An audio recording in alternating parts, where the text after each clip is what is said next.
नमस्ते मित्रों। तो जैसे हमने पिछले वीडियो में देखा कि हमने ये सब फिर से बेक किया था और ये काफ़ी अच्छा जा रहा है। प्रॉब्लम यहाँ की है जो हमें अभी फ़िलहाल सॉल्व बाद में करेंगे, लेकिन एक झलक पिछले काम का देख लेते हैं। वैसा है तो जो मेनली जो पार्ट था, ये जनेऊ जो इस पर कोलाइड होना चाहिए, इसके साथ भी कोलाइड होना चाहिए, तो अच्छे से हो रहा है। बस हमने धोती को बेल्ट के साथ कोलाइड नहीं किया है, और बेल्ट में अभी भी मुझे दिक्कत है कि ये ऐसा स्क्वॉश हो रहा है जो मुझे नहीं करना है, तो उसके लिए कुछ एडजस्टमेंट करने पड़ेंगे। बट अगर यही एडजस्टमेंट करना है तो हमें ये ध्यान देना पड़ेगा कि ये ऐसे फिर से यहाँ हिस्सा सॉल्व करना पड़ सकता है। तो चलिए पहले ऊपर की जो दो मालाएं हैं मोतियों की, उसे बेक कर लेते हैं और उसके बाद आगे सोचते हैं। तो जब इसमें हम यहाँ पर थे एज विद दिस, तो हमें यहाँ पर आगे बाकी का काम करना था। तो जैसे अभी हमारे पास गोल्डन हार सॉल्व हो गया, जनेऊ भी सॉल्व हो गया, इवन धोती भी सॉल्व ही हो गई। तो आगे अभी दो पर्ल नेकलेस है जो हमें सॉल्व करने हैं, ये दो। ठीक है, तो सबसे पहले इसे सिलेक्ट किया और यहाँ पर 170 कर दिया, और उसके बाद फिर हमें बेक सॉल्यूशन करना है। बेक सॉल्यूशन में ये देखना है कि ये डिस्ट्रैक्ट हो प्रॉपर्ली, कोलाइड हो। कोलिजन ऑब्जेक्ट में हमने इसके साथ कोई ऑप्शंस किए हैं या नहीं वो चेक करने हैं। तो सेल्फ कोलिजन रखा हुआ है, कोलिजन हमने यहाँ पर भी दिया हुआ है और यहाँ उसके ऑप्शंस दिए हुए हैं। ठीक है, यहाँ पर है। ओके, तो आइए बेक करते हैं।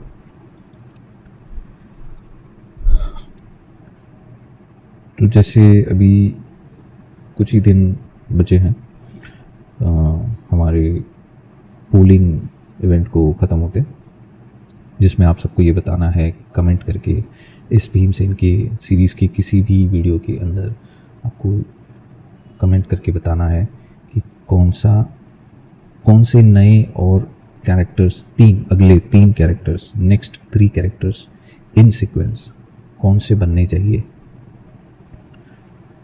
और जितनों के नाम और सीक्वेंस मैच होंगे वो सब मेरे अगले उस अपकमिंग वीडियोस में उन सब के लिए एक क्रेडिट अनाउंस होगी, जैसे कि एक थैंक यू क्रेडिट मुझे एंकरेजमेंट करने के लिए, वो और उनके पोर्टल या फिर उनके सोशल मीडिया हैंडल का नाम शेयर होगा, उनका आर्ट वर्क शेयर होगा, जो वो चाहें, या तो उनके सोशल मीडिया का नाम और या तो उनका आर्ट वर्क एक बार मेरे किसी वीडियोस में शेयर हो और उन्हें मैं वैसे अप्रिशिएट करना चाहूँ। और साथ ही साथ उन सभी का होगा, सिर्फ किसी एक का नहीं, जितनों के नाम सीक्वेंस में और वो सारे नाम मैच होते हैं, उन सभी के नाम को, उन सभी को मैं अप्रिशिएट करूँगा और कहते ना इंट्रोड्यूस करूँगा मेरे बाकी के फॉलोअर्स और मेरे यूट्यूब फ्रेंड्स, मेरे 3D फ्रेंड्स, उन सब के सामने, जिससे सिर्फ मैं अकेला नहीं, वो लोग भी आगे बढ़े।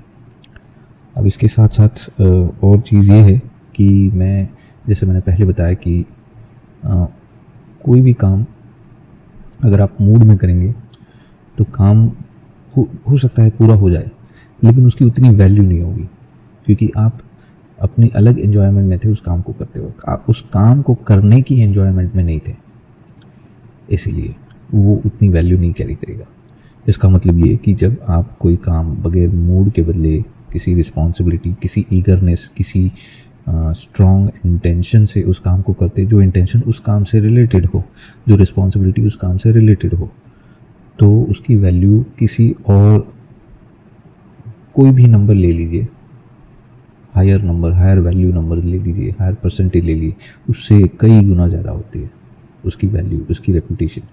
क्यों? क्योंकि उसमें आपको पता है कि वो काम कैसे ईजाद हुआ, कैसे वो स्टार्ट हुआ, कैसे उसकी हिस्ट्री थी, क्या एग्जीक्यूशन पर ध्यान दिया गया, कैसी तकलीफ़ें फेस की, कैसे उस पर पूरा एग्जीक्यूशन कंप्लीट हुआ, और उसको कैसे सोचा गया कि आगे फ्यूचर में वो सिर्फ एक फ़ोटो दिखाने से भी उसकी एक सिंगल वर्ड की अप्रिसिएशन भी कैरी हो और ऐड होती जाए।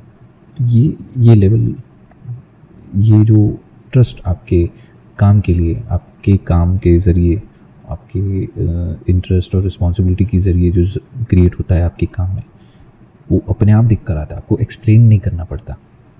कई सारे आर्टिस्ट हैं जो एक अलग लेवल का आर्ट वर्क बनाते हैं और लोगों को कभी कभी उनका आर्ट वर्क पसंद आता है, बहुत दीवाने हो जाते हैं उनके आर्ट वर्क को देख के, लेकिन उनको वो उनकी जो एसेंस है वो समझ नहीं आती, या फिर उनका जो आर्ट वर्क का जो अपीयरेंस है वो कभी कभी समझ नहीं आता, तो फिर उस आर्टिस्ट से एक्सप्लेनेशन के तौर पे सब समझते हैं।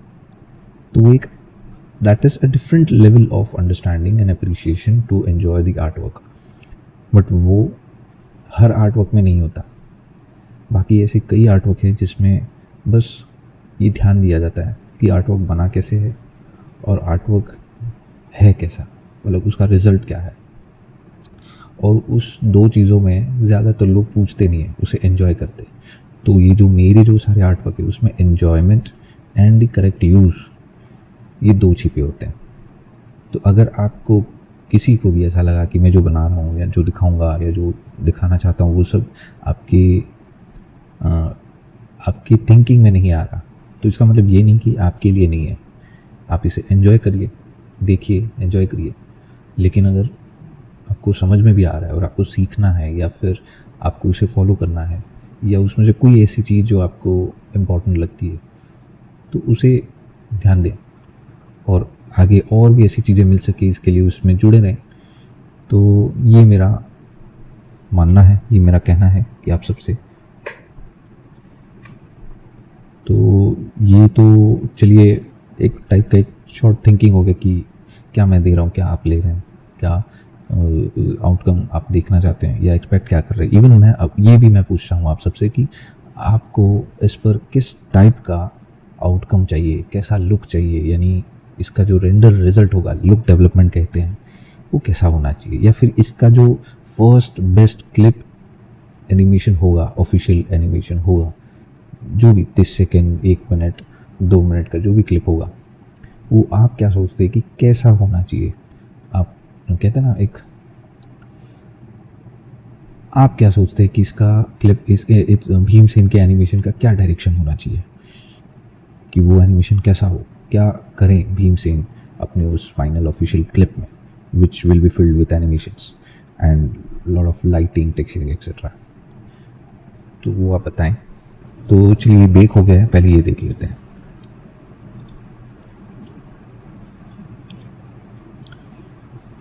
ठीक है, ये अच्छा दिख रहा है।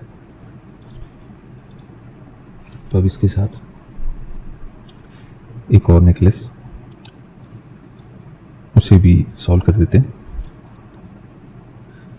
और सेम प्रोसेस, बस सिर्फ यहाँ रेंज बढ़ा दो ताकि बार बार बेक ना करना पड़े। बाकी सारे सेटिंग वैसे के वैसे ही रखे, हमने कोई चेंजेस नहीं किए हैं और नहीं करने वाले। बस सिर्फ ऑब्जेक्ट्स के बारे में सोचो, समझो क्या क्या है और बेकिंग शुरू कर दो। इसमें ऐसे रखता हूँ और बेक करते हैं।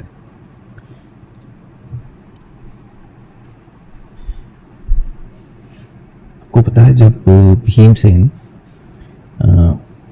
अपना एजुकेशन पूरा करके जब भी अपने इंटेलेक्चुअल का प्रेजेंटेशन कर रहे थे, अपने नॉलेज, यानी नॉट नॉलेज बट ऐसे समझिए कि जो कुछ वो स्कूल में सीखे, उनका एक तरीके का कॉन्वोकेशन था कि गुरु द्रोणाचार्य के पास इतने समय रहकर उन्होंने युद्ध नीति, फिर राजनीति, ऐसी कई सारी चीज़ों में क्या क्या सीखा। तो एक कोलोसियम की तरह एक ग्राउंड था, एक कहते ना, एक ऐसा क्रीड़ागृह जिसे कहा जाए, प्ले ग्राउंड, तो वैसी जगह बनाई गई उनके लिए। सभी राज्य से हस्तिनापुर के उस क्रीड़ागृह में ये सब कहते हैं ना, मतलब बहुत से लोग जमा हुए, राज्य के लोग, बड़े तबके के लोग, छोटे तबके के लोग, किसान, छोटे सिपाही, कई सारे लोग, और हस्तिनापुर का पूरा परिवार, राजा धृतराष्ट्र का पूरा परिवार, कुंती माता के 5 बेटे और सब, और सभी बहुत बहुत सारे बड़े बड़े लोग। और उन्होंने एक एक करके सभी जो बच्चे थे, महाराज धृतराष्ट्र के पुत्र और 100 पुत्र कौरव, और पांडु के 5 पुत्र, इन सब का एक एग्ज़ाम या कॉन्वोकेशन टाइप का एक इवेंट रखा, जिनमें इन सबको अपने अपने हिसाब से सब अपने इंटेलेक्चुअल, अपनी एबिलिटीज़, पावर, स्ट्रेंथ सब डिस्प्ले करनी थी कि उन्होंने गुरु द्रोणाचार्य से जो कुछ सीखा उनका वो इस्तेमाल कैसा कर पाते हैं, कैसी उनकी जो अपीयरेंस है after gaining those knowledge from Dronacharya कैसी है, वो सब पूरे राज्य को बताने के लिए और फिर उन्हें फेलिसिटेट करने के लिए। तो उसमें बहुत सारे लोग थे और एक एक करके सभी को बुलाया गया और सबका प्रेजेंटेशन, सबका पॉलिटिकल नॉलेज, सबका कहते हैं ना इंटेलेक्चुअल या थिंकिंग या how they will face such problems, like जैसे कि राज्य में कोई प्रॉब्लम हो गई और राजा को क्या करना चाहिए, एक सिपाही को क्या करना चाहिए, ऐसे कई सारे टेढ़े मेढ़े सवाल तुम सब पे बार बार किसी ना किसी को किसी भी तरीके से ऐसे सवाल भी किए जाते थे। उनको ठीक प्लेग्राउंड के बीच खड़े रहकर उनको अपना साइड प्रेजेंट करना होता था और उससे सब लोग पहचानते थे फिर उस जवाब से कि ये जो राज के कहते ना राज परिवार के जो नए युवा हैं जो पढ़कर आए हैं वो कैसी सोच रखते हैं, साथ ही साथ उनको लड़ना आता है, कैसे लड़ते हैं, क्या स्ट्रेंथ है, क्या सोचते हैं लड़ते वक्त, ऐसी कई सारी चीज़ें बताई जाती थी। तो भीमसेन जब आए उनकी बारी आई तो किसी ने उनको देखा नहीं था कि बड़े होने के बाद, इतने सालों के बाद भीमसेन कैसे दिखते हैं, और उनके सामने सीधे ही उनका जैसे ही नाम बुलाया गया तो जब वो आए तो जो इवेंट ग्राउंड का जो गेट होता है, बड़ा गेट, अंदर बहुत सारी आवाज़, बहुत सारे शोरगुल की आवाज़ें आ रही थी और गेट के बाहर ये खड़े थे और इन्होंने बस वहाँ गेट के बाहर आके खड़े हो गए और अंदर की तरफ से इतना सारा आवाज़ था तो अंदर जो थे उतने आवाज़ में भी एक बड़ा सा, बोलते ना किसी लोहे की चीज़ गिरने का टंकार या साउंड, ज़मीन पर गिरने का जो साउंड आता होगा, वो सुनकर सब शांत हो गए। तो बताया गया कि भाई भीमसेन आ रहे या कौन आ रहे, तो दिखाई नहीं दे रहा और गेट बंद है। तो जब गेट खुला तो सिर्फ सबसे पहले नज़र सबकी आवाज़ बंद होने के हिसाब से सबकी नज़र ज़मीन पर थी कि भी वहाँ गेट के बाहर क्या गिरा जिससे ये इतनी बड़ी आवाज़ आई। तो सबको सबसे पहले भीमसेन की गदा दिखी, बड़ी सी, मतलब numerous for a single man to see. तो वैसी गदा बस उन्होंने रख दी थी जिसके आवाज़ से उतना सारा शोर चुप हो गया। तो सोचिए, जिसके गदा से इतना बल का स्वर निकले और लोग चुप हो जाए, तो जब ये गुर्राएंगे तो क्या होगा। तो वहीं पर उनका साहस अपने आप मेजर हो गया कि भाई ये होंगे जोरदार, सबसे बड़े, सबसे स्ट्रॉन्ग वॉरियर मान लिया गया। तो ये एक छोटा सा इंसिडेंटल स्टोरी है जो मैंने भी कहीं से सुनाते मुझ तक पहुंची, ये कह सकता हूँ। थोड़ा बहुत बुज़ुर्गों से सुनते सुनते मैंने अपने कानों तक लेकर आया और फिर आप तक मैंने प्रेजेंट किया। ऐसा मैंने सुना और मुझे लगता है कि उस लेवल के होंगे तब जाके ऐसा पिक्चर उनका बनता है। तो चलिए, ये बेक हो गया है, इसे देख लेते, पहले बाकी की बातें आगे करेंगे। तो जैसे हमने देखा कि यहाँ पर सिमुलेट करने के बाद दोनों मालाएं परफेक्टली काम कर रही है, कोई ज़्यादा मिसप्लेस या इश्यूज क्रिएट नहीं हो रहा, तो सब सही जा रहा है। अब ये हो जाने के बाद हमें जो बेल्ट है उसका ये हिस्सा मुझे बेंड नहीं करना है, फिर भी ये हो रहा है, तो मुझे उसे सॉल्व करना पड़ेगा। अब वेट पेन से पहले चेक कर लेते हैं।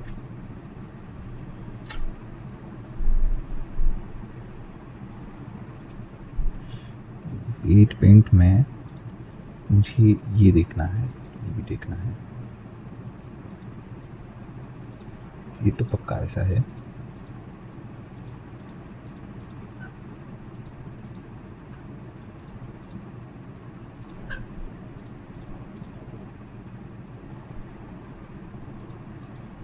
हाँ, यही कहीं पर है गड़बड़। यस, मुझे लग रहा है कि यहाँ अब ये बेंड होने में प्रॉब्लम कहाँ है ये चेक करनी पड़ेगी। तो जब हम यहाँ पर होते हैं तो ये देखिए, यहाँ पर अगर देखें तो बेंड ऐसे क्यों होता है और कैसे होगा, तो इसका सॉल्यूशन करना पड़ेगा। तो वही देख रहे हैं कि कहाँ से हो ये सब।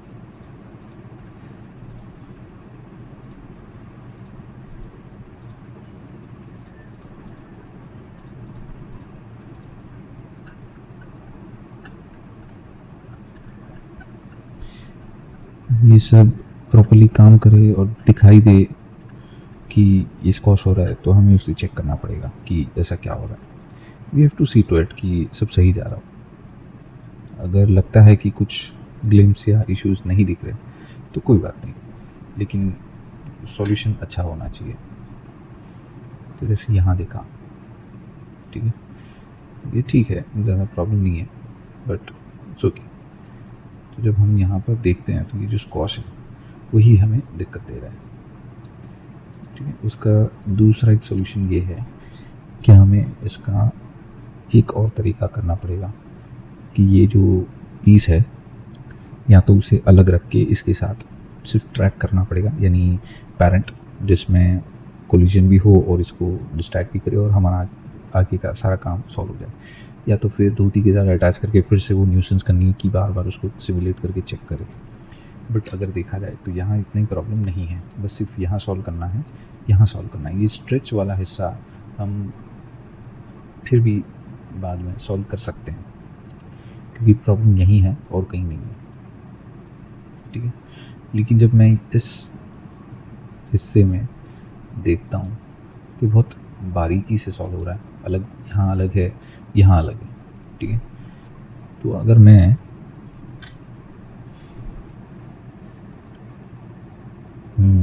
अगर ये 0 कर देते हैं तो इसके साथ चलेगा ही नहीं, और इसे 1 कर देते तो ये इसके जैसा हो जाएगा, ठीक है। चलिए देखते हैं कैसे। अगर मैं यहाँ से 9 रखता हूँ और फिर मैं असाइन कर देता हूँ, ठीक है, यहाँ से फिर से 9.5 करके असाइन करते तो ठीक है, ओके। कंट्रोल आई, इधर मुझे 1 रखना है, ठीक है, और चेक करना है अब कैसा काम करता है वो देखना है। तो ये जो स्ट्रेच एंड बेंड हो रहा है, ये स्क्वॉश हो रहा है इधर से, तो वो एक चीज़ है जो सॉल्व करनी है। अब इसके लिए अगर मैं यहाँ से पहले तो इतना सेव कर लेते हैं, उसके बाद वेट पेंट में आता हूँ, सब कुछ सिलेक्ट करता हूँ, ठीक है, और सबको ऑन कर देता हूँ और बाकी सब कुछ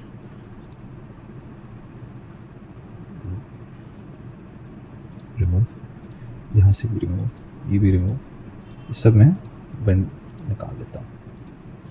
सिर्फ जो हिप के पास है उसी को मैंने स्पाइन इसको दिया हुआ है,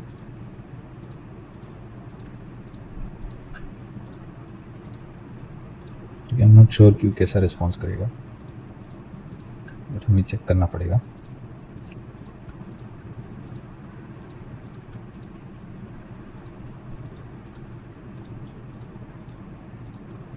ठीक है, अभी ईयर तक आ गया, तो यहाँ ऐसा कुछ इन्फ्लुएंस नहीं है, तो ठीक है, ओके। अब चेक करते हैं।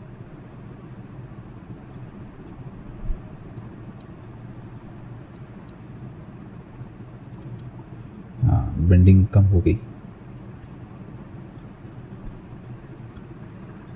यस, बहुत कम हो गई, बहुत अच्छा।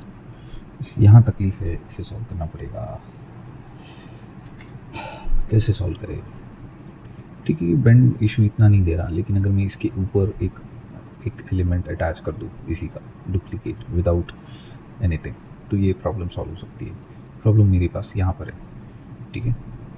तो अगर हम यहाँ से हमने जो कोलिजन यूज़ किया है वो ठीक है, लेकिन यहाँ का कोलिजन अजीब है, ये काम नहीं कर रहा है। तो अगर मैं यहाँ से स्कल्प से थोड़ा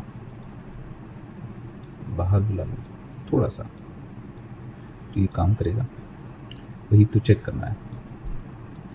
so it should work well, ठीक है। तो चलिए इतने को एक बार टेस्ट करते हैं। और उप्स,